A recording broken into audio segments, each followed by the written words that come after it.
Insyaallah pada pagi hari ini kita sudah masuk pada ayat yang ke-238 dari surah Al-Baqarah, yang mana ayat sebelumnya berbicara tentang pernikahan, perceraian, masa iddah, juga mahar. Kemudian di ayat ini seakan-akan Allah Subhanahu wa taala tidak membicarakan lagi permasalahan tersebut, sudah istilahnya spin out ayat ini dan sesudahnya. Walaupun di ayat yang ke-240 masih ada terkait dengan masalah tersebut, tapi sifatnya ayat itu adalah mansukh. Bapak Ibu jamaah rahimani rahimakumullah. Baik, langsung kita baca. A'udzubillahi minasyaitonirrajim. Hafidhu 'alas sholawati wassolatil wusta. Wassolatil wusta wa qumu lillahi qanitin. Peliharalah semua solatmu dan peliharalah solat wusta. Berdirilah untuk Allah dalam solatmu dengan khusyuk. Bapak Ibu jamaah rahimakumullah, di ayat ini Allah membicarakan tentang pentingnya kita sebagai seorang muslim, sebagai hamba Allah Subhanahu wa taala untuk memelihara solat kita. Allah mengawali dengan hafidhu, bentuknya fi'il amar, perintah dari kata khafadha yukhafidhu, mukhafadha, yang maknanya jagalah oleh kalian, jagalah oleh kalian alas sholawati, atas sholawat adalah bentuk jamak dari sholat. Maknanya sholat-sholat. Yang dimaksud di sini adalah sholat 5 waktu. Hafidhu, jagalah oleh kalian sholat 5 waktu dan sholat wusta. Nanti kita jelaskan apa yang dimaksud sholat wusta. Kemudian berdirilah kalian untuk Allah dengan khusyuk atau penuh taat. Apa yang dimaksud menjaga jamaah rahimakumullah?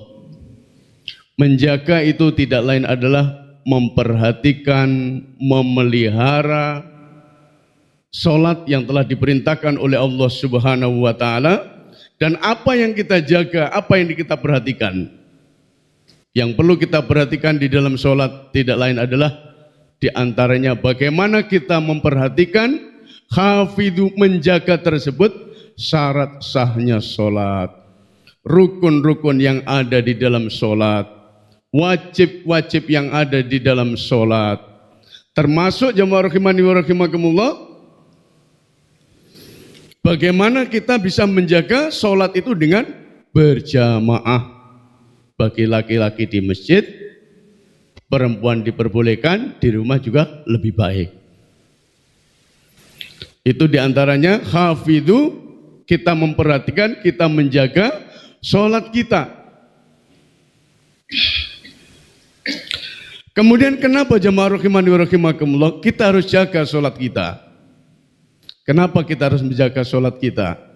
Karena sholat tidak lain adalah merupakan hal yang sangat penting, sangat asasi bagi kita sebagai seorang muslim yang beriman kepada Allah Subhanahu wa taala, dan hukumnya fardu untuk ditunaikan. Maka Bapak Ibu jamaah rahimakumullah, kita harus sekuat tenaga untuk menjaga sholat kita, memperhatikan sholat kita. Jangan sampai kita digelincirkan dengan tidak melaksanakan sholat. Walaupun sholat ini familiar di telinga kita, hari-hari kita ucapkan, tapi banyak orang yang tidak melaksanakan sholat. Banyak orang yang dilalaikan dengan tidak melaksanakan sholat. Maka Allah mengingatkan, wa aqimis sholat, dan dirikanlah sholat. Inna sholata tanha anil faksha'i wal munkar. Sesungguhnya sholat itu mencegah perbuatan keji dan mungkar. Sholat. Kemudian Allah menjelaskan lagi, wala dzikrullahu akbar, dan sungguh mengingat Allah dalam hal ini sholat itu adalah lebih besar, lebih kuat, lebih agung dibanding dengan amaliah-amaliah lain. Sholat mengingat Allah itu lebih besar. Wala dzikrullahu akbar wallahu ya'lamu ma tasna'un, dan Allah adalah maha mengetahui terhadap apa yang kalian lakukan. Bapak Ibu jamaah rahimani wa rahimakumullah, kalau kita tidak berusaha menjaga sholat kita, maka sama halnya kita dengan orang yang nifak, orang yang munafik. Kenapa orang munafik itu apabila sholat, sholatnya males. Wa idza qamu, dan apabila dia berdiri untuk sholat, qamu kusala, dia berdirinya sholat itu malas. Itu orang munafik.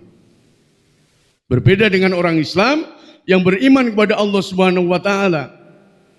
Maka Allah juga ingatkan, fawailul lil musallin, maka celaka bagi orang yang sholat. Yang seperti apa? Alladzina hum an sholatihim sahun. Mereka adalah orang-orang yang sholatnya lalai. Maka Bapak Ibu jamaah rahimani wa rahimakumullah, kenapa sholat ini penting? Ada beberapa hal yang perlu kita ketahui. Di antaranya sholat adalah familiar sekali hadis ini, termasuk amalan yang pertama kali dihisab, dihitung, diperiksa oleh Allah pada hari kiamat. Itu sholat kita. Abu Hurairah radhiyallahu anhu berkata, Rasulullah sallallahu alaihi wasallam bersabda, Inna awwala ma yuhasabu bil abdu yaumal qiyamah min amali sholat.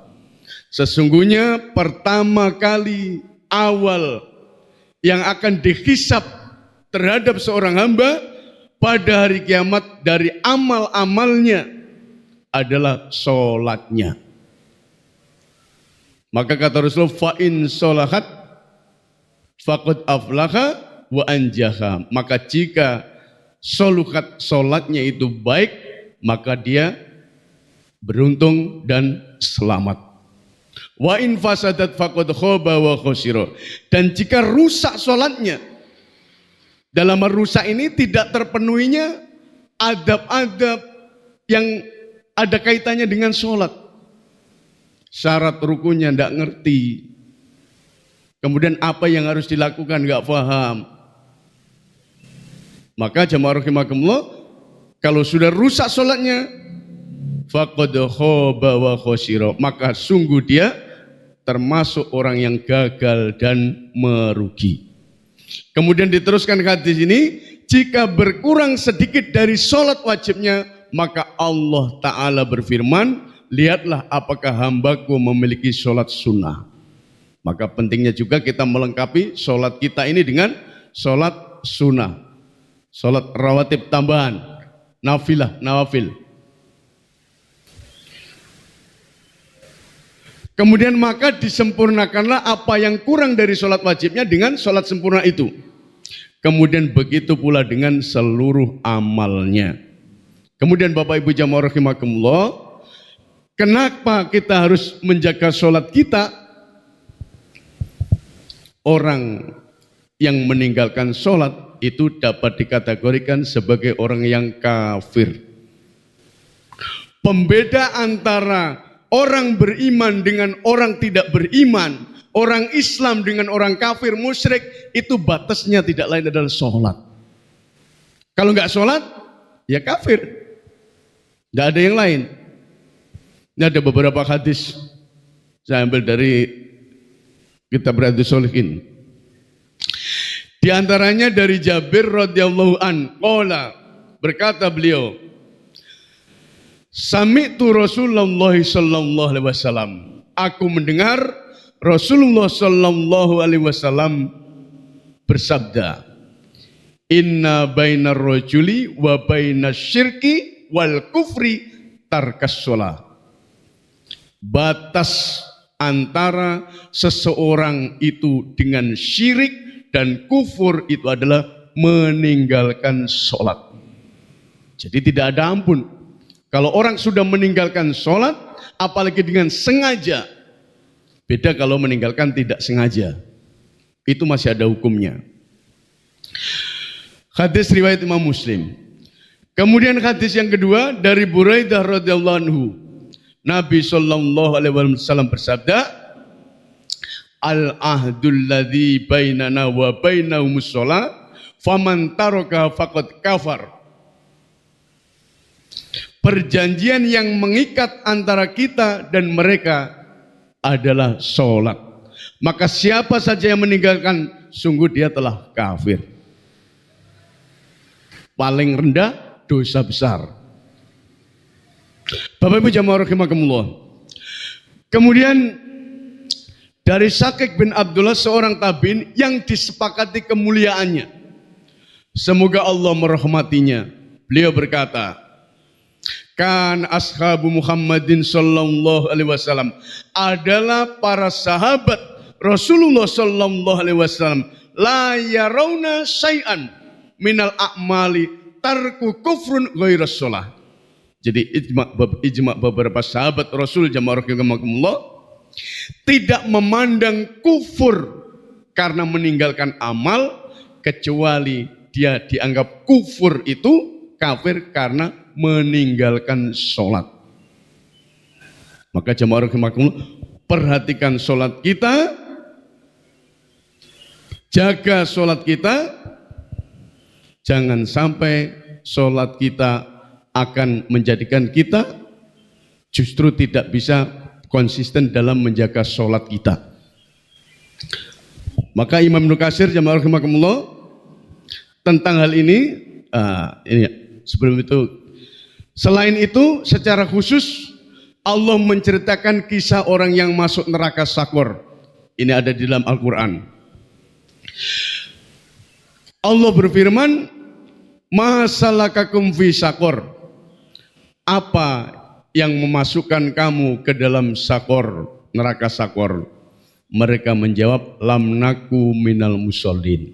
Di antara penyebab orang masuk neraka Sakor, nerakanya Allah Subhanahu wa taala adalah kami dahulu tidak termasuk orang-orang yang mengerjakan sholat. Kemudian sebagai bukti tambahan bahwa sholat 5 waktu itu wajib dilakukan, termasuk bila waktunya sudah terlewat, adalah sabda Nabi sallallahu alaihi wasallam. Saya bacakan artinya. Apa yang harus dikerjakan buat orang yang tafrid? Maksudnya meremehkan sholat. Rasulullah sallallahu alaihi wasallam menjawab, orang yang ketiduran tidaklah dikatakan tafrid, meremehkan. Jadi kalau orang ketiduran kemudian dia meninggalkan sholat, tidak dikatakan meremehkan. Yang penting tidak ketiduran terus. Yang masalah itu ketiduran terus. Tapi selama itu ketiduran, berarti itu uzur. Sesungguhnya yang dinamakan meremehkan sholat adalah orang yang tidak mengerjakan sholat sampai datang waktu sholat berikutnya. Misalnya adzan zuhur, kemudian kita tidak ada uzur apa-apa. Lalu zuhur itu waktu berjalan sampai habis, dia tidak melakukan sholat, itu namanya orang tafrid, meremehkan sholat. Bapak Ibu jamaah rahimakumullah, lalu saya kutipkan tafsir Ibnu Katsir. Ini beliau menjelaskan yang dimaksud dengan hafidhu ala sholawati, jagalah oleh kalian sholat-sholat kalian. Kata beliau, ya'muru ta'ala bil muhafadzati ala sholawati fi awqatiha. Allah memerintahkan agar semua sholat itu dipelihara dalam waktunya masing-masing. Kemudian wa khifdhi hududiha wa adaiha fi awqatiha. Kemudian memelihara batasannya serta menunaikan di dalam waktunya. Maksudnya di sini jamaah rahimakumullah tidak lain adalah, kata beliau,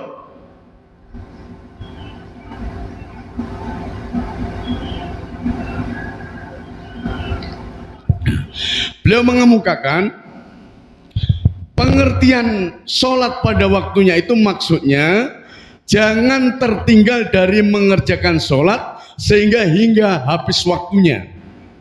Kemudian dan masuk ke waktu sholat yang lain. Walaupun seandainya telah terlewat bukan berarti gugur kewajiban sholatnya. Sholatnya tetap wajib dikerjakan meski waktunya sudah terlewat. Namun ada sebagian ulama yang mengatakan bahwa yang dimaksud dengan menjaga waktu sholat adalah makna yang lebih khusus. Jadi beliau mengutip suatu hadis kama tsabata fi shahihain. Di sini hadisnya jamaah rahimakumullah. Dalam kitab Shahihain Ibnu Mas'ud menceritakan, Sa'altu Rasulullah sallallahu alaihi wasallam ayyul amali afdal? Qala as-sholatu fi waqtiha. Aku pernah bertanya kepada Rasul sallallahu alaihi wasallam, amal apakah yang paling utama? Ia kemudian menjawab, mengerjakan sholat pada waktunya. Kemudian semua ayat apa lagi? Ini hadis lengkapnya. Tapi yang kita ambil di sini diantaranya adalah tentang permasalahan sholat. Hadis berikutnya, berjihad di jalan Allah, kemudian bertanya lagi, berbakti kepada kedua orang tua. Ibnu Mas'ud mengatakan semua itu diceritakan oleh Rasulullah sallallahu alaihi wasallam kepadaku. Seandainya aku meminta keterangan yang lebih lanjut, niscaya beliau akan menambahkannya. Jadi yang dimaksud amal apa yang paling utama? Mengerjakan sholat pada waktunya. Ini kadangkala kita kurang paham apa maksudnya mengerjakan sholat pada waktunya. Tepat waktu itu seperti apa? Bapak Ibu jamaah rahimani wa rahimakumullah. Maka dijelaskan di dalam hadis berikutnya, yang dimaksud mengerjakan sholat pada waktunya itu tidak lain adalah, Imam Ahmad mengatakan, telah menceritakan kepada kami Yunus, kemudian Abdullah ibnu Umar, ibnu Hafs, ibnu Aslim, dari Al-Qasim ibnu Ghanam, dari neneknya yakni ibu ayahnya yang bernama Ad-Dunya. Maka Ummu Farwah termasuk salah seorang sahabat wanita yang ikut berbaiat kepada Rasulullah sallallahu alaihi wasallam. Ia pernah mendengar Rasulullah sallallahu alaihi wasallam menyebut tentang berbagai amal perbuatan. Beliau sallallahu alaihi wasallam bersabda, sesungguhnya amal perbuatan yang paling disukai Allah, inna akhabul a'mal ilallahi tajilus sholati li awwali waktiha. Jadi yang dimaksud sholat tepat pada waktunya itu tidak lain adalah menyegerakan awal sholat. Sholat di awal waktu. Itu yang dimaksud tepat waktu. Yang dimaksud apa? Sholat yang dicintai oleh Allah Subhanahu wa taala. Maka jamaah rahimani wa rahimakumullah, sholat tepat pada waktunya seperti yang dijelaskan ayul amal afdol as-sholatu fi waktiha. Misal zuhur, sholat zuhur itu kalau kita perhatikan ringnya 12:19 sampai 15:26 waktunya. Itu bisa dikatakan tepat waktu, tapi bukan waktu yang dicintai, bukan waktu yang utama yang dimaksud ini. Maka dijelaskan di sini li awwali waktiha, sholat pada awal waktu. Itu yang perbuatan yang paling disukai Allah Subhanahu wa taala. Kita mendengarkan azan, hayya 'alas shalah, datang ke masjid. Itu yang dimaksud awal waktu. Apakah boleh kita sholat misalnya sebelum asar? Boleh, memang batasannya itu. Tetapi bukan perihal amal yang dicintai Allah Subhanahu wa taala terhadap as-sholatu ala waktiha itu. Jadi Bapak Ibu jamaah rahimani wa rahimakumullah, jadi yang dimaksud sholat pada waktunya itu adalah yang dicintai Allah adalah sholat di awal waktu. Apalagi untuk ibu-ibu yang masih muda. Untuk ibu-ibu yang masih muda, tidak menutup kemungkinan datang bulanan itu bisa cepat. Misalnya zuhur jam masuk waktu zuhur, nyantai-nyantai tidak ada udzur. Tahu-tahu sudah jam 2. Jam 2 datang tamunya. Mau sholat haram, tidak boleh. Maka apa yang harus dilakukan? Pasti tidak sholat. Maka ada ulama berpendapat, selama dia datang bulan itu harus bertobat, istighfar terus. Minta ampun kepada Allah Subhanahu wa taala. Jangan sampai di dalam datang tamunya ini dia termasuk orang yang meninggalkan sholat. Yang kedua, kata para ulama jamaah rahimakumullah, setelah selesai haid, mandi junub selesai, maka dia wajib mengqadha sholat itu. Itu pendapat ulama. Sholat yang ditinggalkan kemarin. Karena sudah masuk waktu. Maka yang dimaksud as-sholatu ala waktiha dijelaskan di sini li awwali waktiha. Maka tidak ada di dalam masjid itu setelah azan kemudian tidak sholat. Sholatnya awal semua. Li awwali waktiha. Awal. Kecuali ada sesuatu Jumat misalnya, itu bisa agak lambat. Khutbah Jumat. Ada kajian kemudian disepakati, itu boleh. Maka waktu yang terbaik amal yang disukai Allah Subhanahu wa taala itu tidak lain adalah sholat pada awal waktu. Maka jamaah rahimani wa rahimakumullah, jangan kita menjadi orang yang biasa menunda-nunda waktu sholat.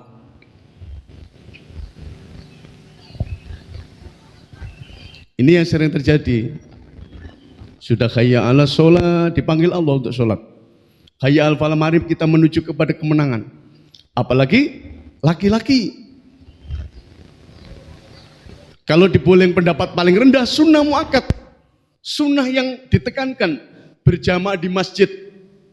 Kalau mengacu kepada hadis-hadis Rasul, wajib berjamaah di masjid. Bahkan ada suatu kisah jamaah rahimakumullah.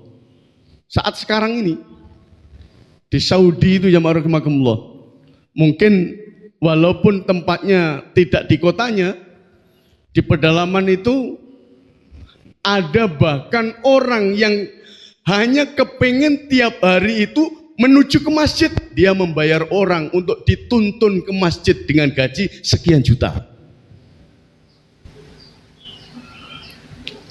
Ada itu di YouTube jamaah rahimakumullah. Karena merasa bahwasanya orang yang nggak sholat wajib di masjid itu aib. Laki-laki sholat di rumah itu sebetulnya aib, jamaah rahimakumullah. Karena yang sholat di rumah itu soleha, kalau di masjid soleh. Maka ini harus kita pahami jamaah rahimakumullah. Sehingga Abdullah bin Ummi Maktum ketika beliau bertanya kepada Rasulullah SAW, apakah wajib untuk mendatangiku tempat sholat karena kondisiku tidak memiliki penuntun? Maka diam sejenak Rasulullah kemudian mengatakan, apakah engkau mendengar hal tasma'un nida' alas sholah? Apakah engkau mendengar seruan adzan? Naam, wajib engkau mendatangi masjid. Ini sudah jelas ya marhamukumullah. Seorang buta maka diwajibkan untuk memelihara sholatnya pada lebih awal waktu dan berjamaah di masjid. Bapak Ibu jamaah rahimani wa rahimakumullah. Kemudian kita kembali lagi, inilah pentingnya kita menjaga sholat kita ala sholawati Sholat 5 waktu. Kemudian diteruskan wassolatil wusto, dan sholat wusto, pertengahan. Kalau disebutkan ada sholat wajib, kemudian satunya disebut lagi, berarti amat sangat penting sholat itu. Ulama salaf dan kholaf itu ada ikhtilaf, perbedaan pendapat ketika memahami al-wusto. Ada yang menjelaskan di situ sholat zuhur, ada yang menjelaskan sholat itu maghrib, ada yang menjelaskan sholat itu subuh, ada yang menjelaskan sholat, semuanya disebut wusto. Tapi pendapat yang sahih adalah sholat asar. Pendapat yang paling sahih itu adalah sholat asar. Dasarnya jamaah rahimakumullah, di antaranya adalah dalil yang memperkuat pendapat ini diriwayatkan oleh Imam Ahmad bahwa Rasulullah SAW pernah bersabda di dalam perang Ahzab, perang Khandaq, Parit, "Sagoluna anni sholatil wusto." Mereka menyibukkan kami dari sholat wusto. Sholatil asr, yakni sholat asar. Mala Allah qulubahum wa buyutahum naro. Semoga Allah memenuhi hati dan rumah mereka dengan api. Summa shollaha bainal isya'aini al-maghribi wal isya'. Kemudian Rasulullah SAW mengerjakan di antara sholat maghrib dan isya. Jadi pernah terjadi peristiwa jamaah rahimakumullah ketika perang Khandaq, Madinah itu dikelilingi parit, perang Ahzab itu, dan mulai seharian tidak memberikan kesempatan Rasulullah dan para sahabatnya, sehingga ketika itu terluputlah sholat yang namanya sholat wusta, disebutnya adalah sholat asar, dan beliau mengerjakan di antara maghrib dan isya. Maka beliau berdoa kepada Allah Subhanahu wa taala yang menyebabkan ini karena kondisi perang, maka sampai beliau berdoa, semoga Allah memenuhi hati dan rumah mereka dengan api. Bapak Ibu jamaah rahimakumullah. Kemudian dalam hadis yang lain hampir sama jamaah rahimakumullah, Ibnu Abi Hatim mengatakan sampai pada dari Zur yang menceritakan bahwa ia pernah berkata kepada Ubaidah, tanyakanlah kepada sahabat Ali tentang makna sholat wusta. Lalu Ubaidah menanyakan hal ini kepadanya, maka Ali menjawab, dahulu kami menganggapnya sholat fajar, yakni sholat subuh, hingga aku mendengar dari Rasulullah Sallallahu Alaihi Wasallam yang telah bersabda dalam perang Ahzab. Nah, seperti yang kita jelaskan tadi, sagoluna anis sholatil wusta, sholatil asr, mala Allah kuburuhum. Ini ada tambahnya sedikit. Mereka menyibukkan kami dari sholat wusta, yaitu sholat asar. Semoga Allah memenuhi kubur mereka dan perut mereka atau rumah mereka dengan api. Sampai sholat asar bisa terlalaikan. Perang. Hadis ini diriwayatkan oleh pula Ibnu Jarir dari Bandar dari Ibnu Mahdi dengan lafaz yang sama. Kemudian Imam Muslim meriwayatkan pula dari hadis Ibnu Mas'ud dari Al-Bara'. Lebih jelas lagi, sholat wusta adalah sholat asar. Jadi yang dimaksud di situ, hafidhu ala sholawati was sholatil wusta. Jagalah oleh kalian sholat 5 waktu kalian, sholat wajib kalian. Adab-adabnya perhatikan. Dan juga sholat asar. Pentingnya sholat asar jamaah rahimakumullah ada beberapa keutamaan-keutamaan. Di antaranya sholat asar itu dapat mengantarkan seorang itu menuju surganya Allah. Sholat asar.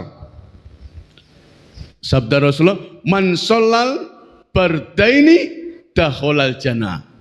Barang siapa yang mengerjakan sholat bardain, yakni sholat subuh dan asar, maka dia akan masuk surga. Asar sama subuh. Bukan berarti lainnya nggak penting. Sangat penting. Bardain. Sholat sejuk, 2 keadaan. Yang pertama, mendung. Asar. Allah jamin surga. Dalam riwayat yang lain, siapa yang istiqomah dalam sholat asar dan subuh, maka dengan berjamaah dia dianggap sama dengan sholat semalam suntuk. Kemudian keutamaan sholat asar. Layali junar ahadun sholla qabla tulu'is syamsu wa qila ghurubiya. Tidak akan masuk neraka seorang yang sholat sebelum terbitnya matahari. Orang yang sholat, memelihara sholat sebelum terbit matahari, berarti sholat fajar subuh, tidak akan masuk neraka. Jaminan Allah. Sholat subuh. Dan sebelum matahari terbenam, asar. Maka jamaah rahimakumullah, dan sholat asar itu kadang sering melalaikan kita. Kan enak-enaknya istirahat itu. Bablas akhirnya. Capek kerja, pulang tidur. Kemudian jamaah rahimakumullah, keistimewaan sholat asar mendapatkan 2 kali lipat pahala. Inna hadhi sholata uritu ala mangkana qablakum fadayyauha. Sesungguhnya sholat ini, sholat asar, pernah diwajibkan kepada umat sebelum kalian, namun mereka menyia-nyiakannya. Barang siapa yang menjaga sholat ini, baginya adalah pahala 2 kali lipat, dan tidak ada sholat setelahnya sampai terbitnya syahid, yaitu bintang. Gak ada sholat, makanya setelah asar gak ada sholat, sekalipun sholat sunat itu tidak ada setelah sholat asar. Kemudian keempat, disaksikan oleh malaikat. Ya ta'aqabuna fikum malaikatum billail wa malaikatum bin nahar wa yajtami'una fi sholatil fajri wa sholatil asr. Di antara kalian ada malaikat yang bergantian di waktu malam dan siang. Mereka berkumpul ketika sholat fajar subuh dan sholat asar, ganti shiftnya. Ada dalam suatu riwayat, setelah meninggalkan malaikat, Allah tanya sama malaikat, sedang apa hambamu? Sedang khusyuk, sedang sholat, sedang doa. Ini sholat asar, jamaah rahimakumullah. Kemudian kelima, pembeda dengan orang munafik. Sebagaimana sabda Rasulullah SAW, tilka sholatul munafik, yajlisu yarqubus syamsa hatta idza kanat baina qarnis syaiton qoma fanaqaraha arba'a la yadhkurullaha fiha illa qalila. Itulah sholatnya orang munafik, yaitu duduk mengamati matahari hingga ketika matahari berada di antara 2 tanduk setan, yaitu ketika hampir tenggelam, dia pun berdiri untuk mengerjakan sholat asar 4 rakaat secara cepat seperti patuan ayam. Sudah tahu ada apa? Semburat merah itu sudah haram, tidak ada waktu asar itu. Dan itulah sholatnya orang munafik, ngolor-ngolor waktu. Maka orang munafik itu yukhadi'unallaha walladzina amanu, mereka hendak menipu Allah dan menipu orang-orang yang beriman. Wa ma yakhta'una illa anfusahum wa ma yasurun. Tidaklah mereka itu menipu Allah dan menipu orang beriman, kecuali menipu dirinya sendiri. Wa ma yasurun, dan dia tidak merasa. Itu orang munafik, jamaah rahimakumullah. Kemudian Nabi SAW bersabda, fa inistata'tum alla tughlabu ala sholati qabla tulu'is syamsi wa qabla ghurubiha faf'alu. Jika kalian tidak lemah untuk melaksanakan sholat sebelum matahari terbit dan sebelum matahari terbenam, maka lakukanlah. Maka jamaah rahimani wa rahimakumullah, perintah Allah Subhanahu wa taala ini, jaga sholat kita, perhatikan sholat kita, janganlah kita terberdaya karena sesuatu hal sehingga sampai kita melalaikan sholat. Kemudian Allah mengatakan, wa qumu lillahi qanitin, dan berdirilah kalian untuk Allah, kepada Allah. Maksudnya sholat itu pada dasarnya adalah berdiri, kemudian disempurnakan dengan rukuk dan sujud. Lillahi, untuk Allah, qanitin, dengan ketaatan. Banyak maksud qanitin di sini, jamaah rahimakumullah. Ada beberapa penjelasan para ulama. Di antaranya adalah yang pertama, taat. Maksudnya adalah menjalankan perintah Allah, sholat ini dalam keadaan taat, betul-betul patuh kepada Allah Subhanahu wa taala. Lahu ma fis samawati wal ard kullun lahu qanitun. Kemudian yang kedua, dalam keadaan diam. Sebelum disempurnakan dahulu awalnya ibadah sholat masih bisa satu sama lain bercakap-cakap. Jadi sholat sambil ngomong sama sebelahnya bisa dulu. Kamu lagi ngapain? Gini-gini bisa dulu. Tapi setelah turun ayat ini, jamaah rahimakumullah, kemudian dianjurkan diam. Dalam suatu hadis, dahulu kami bercakap-cakap pada saat sholat. Seseorang ngobrol dengan temannya, di dalam sholat yang lain berbicara dengan yang di sampingnya. Hingga turun firman Allah, berdirilah untuk Allah dengan khusyuk, maka kami diperintahkan untuk diam dan dilarang berbicara dalam sholat. Makna qanitin, taat adalah khusyuk. Kemudian dalam keadaan berdoa, berdoa juga makna dalam kaitan ini. Kemudian berdiri yang lama. Kemudian dalam keadaan sholat, itu pendapat-pendapat yang menjelaskan wa qumu lillahi qanitin, dan berdirilah kalian lillahi untuk Allah, sholat untuk Allah itu dengan ketaatan. Bapak Ibu jamaah rahimakumullah, ini adalah kondisi-kondisi ketika kita berada dalam keadaan normal, harus menjaga sholat kita dan sholat yang disebutkan ini. Kemudian ayat selanjutnya yang kedua adalah bagaimana dengan kondisi yang tidak normal. Fa in khiftum farijalan aw rukbanan. Jika kamu dalam keadaan takut atau bahaya, maka sholatlah sambil berjalan. Fa idza amintum. Pertama rukbana, sholatnya sambil berjalan. Berjalan atau berkendaraan. Kalau kamu dalam keadaan takut, ketakutan perang ini maksudnya. Fa idza amintum, maka apabila telah aman tidak ada kondisi perang, fadhkurullaha kama 'allamakum ma lam takunu ta'lamun. Maka ingatlah kalian kepada Allah, sebutlah Allah, salatlah untuk mengingat Allah, kama 'allamakum, sebagaimana Allah telah mengajarkan kepada kalian, ma lam takunu ta'lamun, kepada kamu apa yang belum kamu ketahui. Ini yang dimaksud adalah salat dalam keadaan perang. Nanti ada pembahasan sendiri dalam surat An-Nisa. Ini sekilas dijelaskan, fa idza qadaytumus sholata fadhkurullah qiyaman wa qu'udan wa ala junubikum fa idza ma'namtum fa aqimus sholat.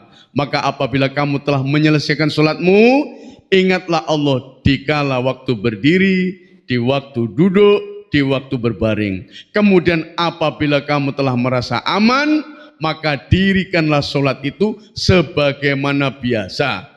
Sesungguhnya sholat itu adalah fardu yang ditentukan waktunya atas orang-orang beriman. Bapak Ibu jamaah rahimani wa rahimakumullah. Maka di dalam ayat yang kita baca 238 itu terkandung waqumu, berdiri itu sifat sholatnya itu ada berdiri. Maka sholat wajib itu tidak boleh duduk kecuali uzur. Harus berdiri sholat wajib itu. Shollu qa'iman fa illam tastati fa qaidan fa illam tastati wa ala jambin illa aumi. Salatlah dengan berdiri, ini kalau ada uzur. Tapi kalau tidak bisa dengan duduk, kalau tidak bisa dengan berbaring, kalau tidak bisa isyarat. Maka ini memberikan perhatian kepada kita, pelajaran kepada kita, salat itu tidak ada cutinya. Tidak ada berhentinya. Selama masih ada kesadaran dalam diri kita, wajib sholat. Nah, tapi kalau sholat sunnah itu boleh dengan duduk, tapi pahalanya separuh. Sunnah boleh duduk, tidak apa-apa, walaupun tidak sakit. Tetapi kalau wajib, fardu itu harus berdiri, kecuali ada udzur. Jangan misalnya sakit tidak bisa berdiri kok kemudian tidak sholat, itu yang nggak boleh.